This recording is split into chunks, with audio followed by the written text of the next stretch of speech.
Sir please. हाँ, मैं doctor DC पैसी joint director हूँ पोल्ट्री फार्म भोपाल में। इस समय मैं पृथ्वीराज एग्रो इंडस्ट्री को ये अपने मिक्सर और ग्राइंडर देखने में आया हूँ। मुझे इसकी आवश्यकता है, तो मैं देख रहा था, इनका बड़ा अच्छा काम दिख रहा है मुझे। मैंने इसको समझा कि इसका मिक्सर और ग्राइंडर कैसे काम करते हैं, कितनी जगह लेते हैं, कितने HP की मोटर है, कितना इसका प्रोडक्शन है, वो सब मैं देखने आया हूँ। और देखते हैं इसको कैसे इंस्टॉल करना है, क्या है। मैं सिंह साहब से बात करूंगा। बाकी जानकारी के लिए हमारे डॉक्टर साहब डॉक्टर सुरजीत सिंह हैं। सर कौन सा विभाग है आपका? पशुपालन विभाग में मैं संयुक्त संचालक हूँ, संयुक्त इंचार्ज हूँ मैं वहाँ जी, का। जी। तो मुझे चूँकि अब ग्राइंडर की ज़रूरत है, तो मैं देखने आया था इसी पर्पज से। प्लांट कैसा लगा सर आपने? प्लांट बहुत अच्छा है, काम बड़ा अच्छा है। और मेरे यहाँ भी ग्राइंडर हैं पुराने जो है, उसी को मैं देख रहा था। पहली बार मैं चूँकि यहाँ मैनुफैक्चर हो रहा हूँ, वहाँ देखने आया हूँ। पहले मनीष सर आए थे तो सब देख के गए थे। मनीष पहले आया हुआ था, चूँकि मैं 2-3 दिन से लगा था कि इसको मैं देखूँ क्या है, कैसे बनता है। जी जी। क्योंकि हमारे पास जो मशीनें हैं थोड़ी पुरानी है, नई टेक्नोलॉजी आई है। हम भी चाहते हैं नई टेक्नोलॉजी आए, जी कम लागत में अच्छा प्रोडक्शन हो, फीड अच्छा बने। उसी हिसाब से मैं देखने आया हूँ। देखते हैं, बाकी मेरे साथ डॉक्टर सुरजीत है, ये वहाँ देखते हैं। सर, ये हमारा सौभाग्य है कि आप हमारे यहाँ पर आए हैं और किसानों से रूबरू हो रहे हैं। नहीं, अच्छा है, बहुत अच्छी बात है। किसान भाइयों, जो अगर आप मुझे देख पा रहे हैं, बहुत बहुत धन्यवाद आपको। कम से कम हम आपके सामने हैं। इसी बात सिंह साहब मिल गए, हम यहाँ आ गए। बड़ी अच्छी जगह है, बड़ा अच्छा लगा इनका काम कर। जी जी, धन्यवाद सर। प्लीज़। नमस्कार, मैं doctor Surjit Singh, additional deputy director हूँ government poultry farm and research centre Bhopal में। आज हम भी साथ हमारे सर के साथ, ठाकुर साहब के साथ यहाँ पधारे हैं। एक छोटा सा अवलोकन और एक हमारी प्रथम दृष्टया हम लोग ऑब्जर्वेशन कर रहे हैं। और जैसे सर ने कहा कि कम लागत में छोटी मशीनें जो जिनकी कॉस्टिंग कम हो और प्रोडक्शन अच्छा हो पाए, ऐसे सभी किसान भाइयों तक पहुँचे और हम भी ऐसी टेक्नोलॉजी को अपनाएं, उसी के संदर्भ में हम लोग यहाँ पधारे हैं। जी सर, आपने मशीनें तो देखी हैं, हमने क्या है छोटी मशीनें भी बनाई है अच्छी टेक्नोलॉजी की, और बड़े प्लांट भी आपने बनाए हैं। प्लांट आपने देखे हैं, थोड़ा सा प्लीज प्लांट का विषय में बताएं। और किसान भाइयों को सर देखिए, जैसा कि अभी हम लोगों को डिस्कशन हो रहा था, सर ने हमें मार्गदर्शन दिया। सर बता रहे थे कि 2 तरह की फार्मिंग की जाती है, एक कॉमर्शियल फार्मिंग होती है, दूसरी पर्सनल फार्मिंग होती है। और दोनों का उद्देश्य क्या होता है, और किसान भाइयों को कैसे बैकयार्ड है ना सर से कॉमर्शियल में पहुंचे, ठीक है, और उनके लिए क्या क्या चैलेंज रहते हैं, किस तरह की सुविधाएं, मतलब किस सहारे से वो जल्दी से कॉमर्शियल में आके सक्सेस हो सकते हैं। सर एक्सपर्ट हैं, गवर्नमेंट विभाग में हैं सर, अधिकारी हैं। तो सर से हम जानेंगे, क्योंकि सर हमेशा निरंतर किसानों को मजबूत बनाने के लिए काम करते रहते हैं, गवर्नमेंट के माध्यम से, सरकार के माध्यम से, सरकारी योजनाओं के माध्यम से। तो सर थोड़ा सा दोनों फार्मिंग के विषय में संक्षेप में थोड़ा सा, और कैसे पर्सनल से कॉमर्शियल में व्यक्ति पहुंचे, किस तरह से काम हमारे किसान भाइयों को करना चाहिए, प्लीज़। एक्चुअली क्या है, पोल्ट्री फार्मिंग एक बड़ी विशेषज्ञता का काम है, क्योंकि ये बड़े पुराने समय से हमारे ग्रामीण क्षेत्रों में होता आया है। हमारे किसान भाई पशुपालक करते रहे हैं। अब पोल्ट्री का एक नया स्वरूप बदला है कि ये बहुत बड़े व्यापक स्तर पर कमर्शियल पोल्ट्री हो रही है, जिसमें कि लेयर फार्म्स हैं, बड़े बड़े ब्रॉयलर फार्म्स हैं, जिसमें जो कि कम समय में पक्षी ज़्यादा ग्रोथ कर जाते हैं और मार्केट योग हो जाते हैं। क्योंकि हम लोग जिस क्षेत्र में काम करते हैं सरकारी तंत्र में, तो हमारा मूल उद्देश्य होता है कि हम उस तरह के पक्षियों को पालने पर ज़्यादा बढ़ावा देते हैं कि जो देसी नस्ल के पक्षी हों, ग्रामीण परिवेश में आसानी से पल जाएं, जिनकी मृत्यु दर कम हो, जिन पे लागत कम लगे, और जिनसे जो अंडा उत्पादन और मांस उत्पादन हो। तो उससे ग्रामीण परिवेश में रहने वाले लोगों को, जैसे कि हम जानते हैं कि प्रोटीन, कुपोषण से लड़ने के लिए प्रोटीन अति आवश्यक है, तो पोल्ट्री उसमें महत्वपूर्ण, खासतौर बैकयार्ड पोल्ट्री महत्वपूर्ण रोल प्ले करती है।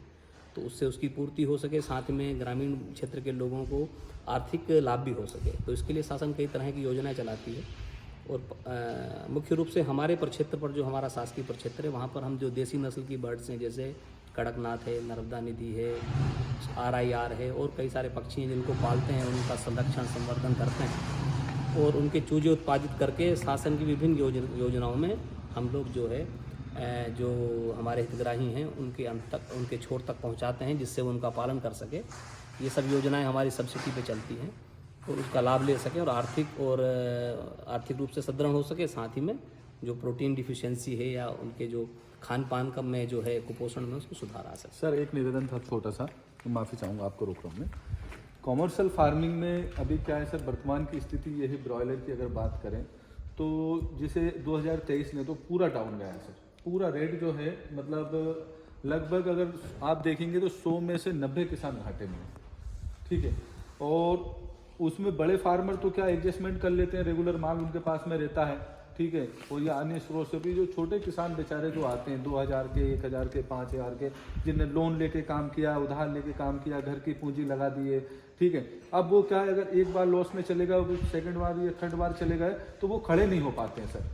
तो किस तरह से फार्मिंग की वो कॉमर्शियल फार्मिंग के स्टार्टअप करें जिससे वो आत्मनिर्भर बन के मजबूत रहें, सेल्फ डिपेंड रहें। अगर रेट ना भी मिले तो मार्केट में थोड़ा सा स्ट्रगल वो कर लें, उस पर थोड़ा सा प्लीज मार्गदर्शन कीजिए हमारा। इसमें एक मुख्य विषय जो आपने बताया है, बिल्कुल सत्य बात बताई है, क्योंकि क्या है, जो जितनी कमर्शियल फार्मिंग है ये इसमें ये बड़े, अब हम दूसरे शब्दों में कहें तो ये काफ़ी एक संगठित लोगों के हाथों में है, जिसके कारण जो छोटा पक्षी पालक होता है उसको कई बार रेट के फ्लक्चुएशन के कारण और लागत ज़्यादा होने के कारण उसको घाटे हो जाते हैं। तो उसके लिए सबसे महत्वपूर्ण है तो एक तो बेसिक ट्रेनिंग लें, जिससे अपनी पक्षी आसानी से पल सकें और समय में अपनी जो अनुमानित जो ग्रोथ है वो कर सकें। अच्छी नस्ल के पक्षी हम लें। उसके साथ ही आप सबसे महत्वपूर्ण है कि फीड का पोर्शन, क्योंकि पक्षियों को बड़ा करने में महत्वपूर्ण होता है फीड, और सबसे ज़्यादा कॉस्टिंग आती है फीड के ऊपर। तो फीड में भी आप अपना खुद का अगर फीड बनाते हैं तो वो आपके लिए सबसे ज़्यादा फ़ायदेमंद है। उसमें आप आपके देसी जो स्तर पे आपको जो इंग्रेडिएंट्स मिलते हैं, जो पोषक तत्व मिलते हैं, जैसे मक्का है, सोया हस्क है, आपका दूसरे जो भी तत्व उसमें लगते हैं, तो उनको आप अपने स्तर पर ही आप फीड बनाएंगे तो आपकी कॉस्टिंग काफ़ी कम होगी, जिससे आपका जो घाटा है वो कम होगा या आपका मुनाफा जो है वो बढ़ने की संभावना बनी रहती है। जी जी, धन्यवाद सर। एक्चुअली क्या हो रहा है सर अभी मार्केट में, मैं आपको भी बता दूं, जो कॉमर्शियल फार्मिंग में ब्रॉयलर की बात अगर अपन जैसे कर रहे हैं सर, तो जो छोटे किसान जो है ना सर, अब वो क्या है कि एक तो फीड नहीं बनाते हैं खुद का, मार्केट से फीड कर से मतलब पूरा काम रेडीमेड होता है सर। चूजा रेडीमेड लेंगे, फीड रेडीमेड लेंगे, मेडिसिन मार्केट से लेते हैं, मतलब उनका पर्सनल कुछ भी नहीं होता है, ठीक है। सेम वो वैसे काम कर रहे हैं जैसे घर बना लिया और किचन नहीं बनाया। अब उसके अगेंस्ट में अब उनके कॉम्पिटिटर जो है सर वो बड़ी बड़ी कंपनियां हैं, फार्मर के अलावा कंपनियां हैं सर। चूजा खुद का है, दाना खुद का है, मेडिसिन खुद की है, इसके बाद में न्यूट्रिशन खुद के लगे, डॉक्टर्स खुद के लगे। जो माल हमारा छोटा किसान, 1000 का किसान 100 रुपए किलो तैयार कर रहा है, वो 60-70 रुपए किलो तैयार कर रहा है। एक्चुअल में लागत जो है ना, समझ रहे हैं आप जी, एक तो संख्या कम है, हाँ, एक मुख्य कारण पद जो एक पक्षी की लागत है उसको ग्रो करके तैयार करने में छोटे किसान को ज़्यादा पड़ रही है, बड़े किसान को कम पड़ रही है। ये वो बहुत बेसिक है, वो है नंबर ऑफ पक्षियों की संख्या के हिसाब से। जी जी जी। अगर ये छोटा करेगा, फीड भी बाजार से लेगा, हर चीज़ बाजार से लेगा, तो उसको जो कॉस्ट है वो ज़्यादा पड़ेगी जी। मार्केट उसके कंट्रोल में है नहीं, मार्केट अब फ्लक्चुएट होता है, कभी डाउन हो गया तो वो उसका नुकसान है। बिल्कुल। बड़े वाले का क्या है कि उतना गुंजाइश रहती है उसमें, क्योंकि लागत कम रहती है प्रति पक्षी तैयार होने की, इसको होते हैं प्रोडक्शन कॉस्ट। तो इनका ये कारण है, एक मेन कारण तो ये है। दूसरा, अगर मार्केटिंग एक प्रॉब्लम है ब्रॉयलर में, कब क्या रेट हो जाएगा, सीजन वाइज रेट कम हो गया, कुछ हो गया, तो इसलिए उनको नुकसान होता है छोटे को। अगर वो फीड की तरफ जाएँ, थोड़ा कोई और सोर्स देखें। मैंने भी सर मैं छोटा सा और आपसे वो बताना चाहूँगा, मैं थोड़ा सा पास में लाइए ताकि वॉइस ठीक आए। मैंने भी सर जो एक्चुअली क्या है ना, मतलब जैसे जो कंपनियां हैं सर, बड़ी बड़ी कंपनियां हैं, बड़े बड़े इन्वेस्टर हैं, ठीक है, इनके जो माल की कॉस्टिंग बहुत कम में तैयार हो रही है, ठीक है, कम में तैयार कर रहा है। मैंने इस पर रिसर्च किया है सर पूरा, ठीक है। हमने ये पाया है सर कि ये लोग मुर्गे से पैसा कमाते ही नहीं, कॉमर्शियल में ब्रॉयलर से फीड से कमाते हैं, ये पैसा फीड से कमाते हैं। मतलब ये लोग सिर्फ ये है कि भाई इनके बैग पे या केजी पे ले लो आप, 1 केजी पे इनको कितना पैसा बच रहा है सर, ये कम से कम 1 केजी पे 10 रुपये कमाते हैं सर। यानी 1 कुंटल दाने पे 1000 रुपये कमाते, 1 बैग पे 500 रुपये कमाते हैं। अब आप सपोज कीजिए, मान लीजिए कि आपको 5-6 हज़ार मुर्गा पालना है और मान लीजिए कि आपको 20 टन दाना लग रहा है 200 कुंटल, यानी 400 बैग, ठीक है। तो 400 बैग में सर ये 1 बैग पे 500 रुपये कमा रहे हैं, तो उसके मान से अगर आप कैलकुलेशन करोगे तो 2 लाख रुपए अपने फीड पे कमा लेंगे। वो नुकसान आपकी तरफ गया, हाँ, आपको डाइवर्ट कर दिया, बरोबर, अब फीड पे कमा लिया, हाँ, फीड पे कमा लिया। अब ये लोग क्या करते हैं, जानबूझ के, ठीक है, अब भाई उनने तो पहले फीड में निकाल लिया 2 लाख रुपए, अब वो क्या करते हैं, जब माल रेडी होता है ना सर, तो एक तो उनका कम कॉस्टिंग में होता है, तो जानबूझ के कम रेट में माल बेचते हैं, तो उससे क्या होता है, कंपटीशन भी है, हाँ, छोटा किसान बन जाए। देखिए, सबसे पहले माल बेच दिया, ठीक है, इसके बाद में पैसा भी कमा लिया फीड में, ठीक है। अब किसान का भी कम में बिकेगा तो कॉम्पिटिटर भी मर जाएगा, वो घाटे में जाएगा, आज नहीं कल फार्मिंग बंद करेगा तो उनका बिजनेस बढ़ेगा। तो ऐसे वो चल रहा है। हाँ, और मैं उसको तोड़ने में लगा, मैं ये लगाऊं कि भाई कैसे मैं लोगों को जागरूक को, आप मुर्गे के भरोसे रहिए ही मत। आप समझिए मुर्गा सिर्फ हमारा, हाँ, फीड कॉस्टिंग पे काम, मुर्गा तो सिर्फ हमारी पूंजी खड़ी कर रहा है, पैसा खड़ा कर रहा है, उस पे काम करिए। आपको जो पैसे कमाना है वो 10 रुपए बचा रहा है फीड पे, आप अपने, जैसे आपने बताया कि भाई अपने घर के आइटम जैसे मक्का यूज करो, बाजरा यूज कर सकते हैं, सोया यूज कर सकते हैं, छोटा आप ग्राइंडर लो, बनाओ, खुद का ग्राइंडर लो, खुद का मिक्सर लो। अब अगर आप 10 रुपए किलो भी बचा लिए, बहुत बच रहा है। अब तो सर हमने इतने सारे छोटे ग्राइंडर भी ये तैयार किए हैं कि 1000 का दिखाओ। राशि इधर आइए, देखिए ये दिखाते हैं आपको, सॉरी ये इधर ये लगा हुआ।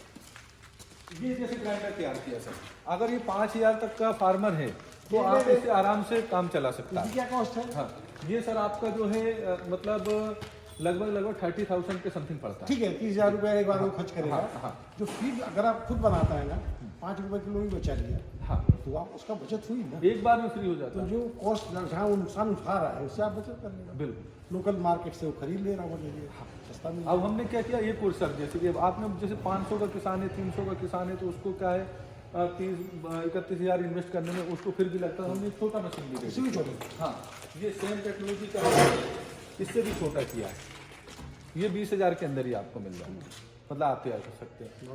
इससे भी छोटा एक हमने ब्लेड वाला मशीन तैयार किया, वो 15,000 बहुत छोटा है, जिसके बाद बहुत छोटा। हाँ, मतलब 500 का 400 का किसान भी जो है आसानी से लगा के अपना। एक्चुअली फार्मिंग का जो आप कह रहे हैं वो मुख्य बिंदु यही है कि बीज भी अपना होना चाहिए, किसान के पास खेत भी अपना होना चाहिए, मशीन भी अपनी होनी चाहिए, और बेचने के लिए जब जाए वो लेके जाए तो उसका साधन भी अपना होना चाहिए, तभी वो प्रॉफिट कमाएगा।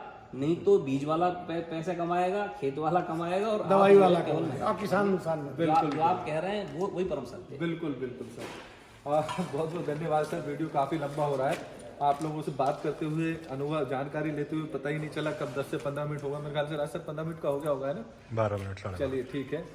तो साथियों, आप पूरे देश में कहीं से भी हैं और आपको पोल्ट्री फीड प्लांट लेना है, poultry feed machine, grinder machine लेना है, छोटी ग्राइंडर मशीन लेना है, ब्लेड वाली मशीन लेना है, या आपको कड़कनाथ के चूजे लेना है, पर्सनल फार्मिंग के, थोड़े बहुत फार्मिंग का जो स्टार्टअप करवाते हैं, किसान को खड़ा करते हैं, तो आप हमसे संपर्क करिए। हम सर के माध्यम से आपको कड़कनाथ, देसी, डबल FG, रंगीन सभी चूजे गवर्नमेंट सरकारी रेट में उपलब्ध करा देंगे। सर क्या रेट है, थोड़ा सा बताएं। क्या अलग लग रहे थे?